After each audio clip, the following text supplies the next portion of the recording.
Let's start with Exodus 5. Ano ba yung nilalaman ng Exodus 5?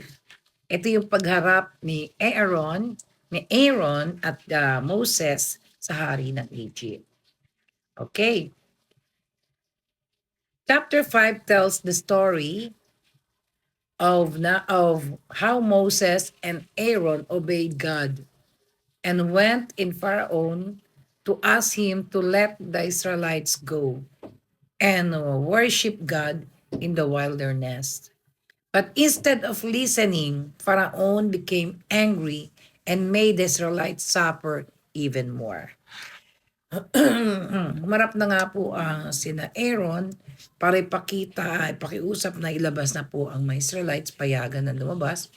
Pero sa halip na umayon ang hari ng Egypt, siya po ay lalo pa niyang pinahirapan ang mga Israelites.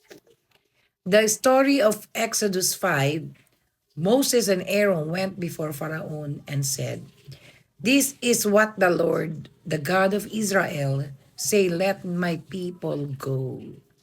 Yan po ang sinabi ng ating Panginoon.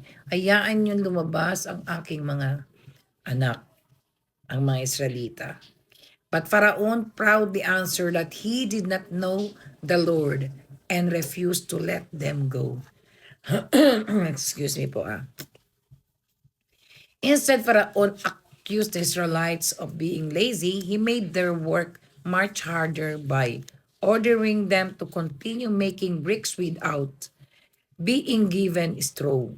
They had to gather their own straw while still producing the same number of bricks every day. The Israelites workers became exhausted and were beaten when they could not meet the quota. Oh, may quota pala sila. Because of their suffering, they became angry at Moses and Aaron and blamed them for making their life worse. Moses then cried out to God, asking why he allowed this hardship to happen after he obeyed him. So, ganun nga po, kinausap nga po ni Moses at ni Aaron ng hari, ngunit lalo silang pinahirapan at dinagdagan pa po yung kota nila. So, doon sa kota nila, sila ang bahala mag-produce ng straw para makagawa ng mga bricks. Meaning to say, talagang tumigas ang puso ng hari ng Egypt. At si Moses ay umiyak sa Panginoon na instead na tulungan siya, bakit lalong nahirapan pa yung mga tao? So awang-awa po si Moses sa mga Israelites. So yan po nila naman ang Exodus. So ano ba yung lessons we get from this?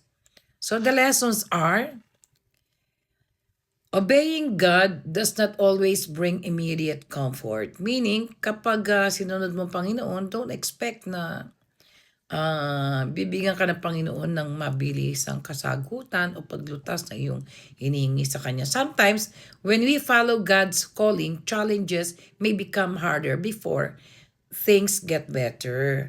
So, sinusubukan pa rin tayo ng Panginoon doon na nagpiray tayo pero hindi kagad binigay ng Diyos, but it doesn't mean na hindi niya bibigay. So, tinitingnan lang po ng Panginoon, tinetest lang po ng Panginoon ang ating faith sa Kanya bilang ating Panginoon. People may reject God's message, para hardened heart shows how pride and stubbornness can blind people from God's truth. Nusubukan ng Panginoon yan kung gaano katigas ang ulo mo at kung gaano katigas ang iyong puso. Yan po yan. Pasensya na kayo sa boses ko Malat kasi po puyat. God is still working even in difficult season. Although the Israelites suffered more at first, God was preparing to show His power and deliverance. Huwag po tayo mawawala ng pag-asa kapag ang tagal po ibigay ng Panginoon ang kalutasan ng ating mga kahilingan. But at the back of that, may ginagawa ang Panginoon. He's preparing a thing na bago niya ibigay, yung hiling nyo para patunayan na siya ang Diyos at siya ang may gawa. God's still working even in difficult season. Although the Israelites suffered more, at first, God was preparing to show His great power and deliverance. Yun nga po. Gusto may pakita ng Panginoon ng kanyang kapangyarihan at gusto rin ng Panginoon na makita na yung mga tao niya talagang faithful sa kanya. Merong matyaga sa paghihintay ng kanyang kasagutan. Faith is tested during hardship. Moses became discouraged, but God did not abandon him. God was teaching Moses to trust Him completely. So yung po pala yun, tinetest ni Lord yung ating faith kapag matagal niya yun binibigay.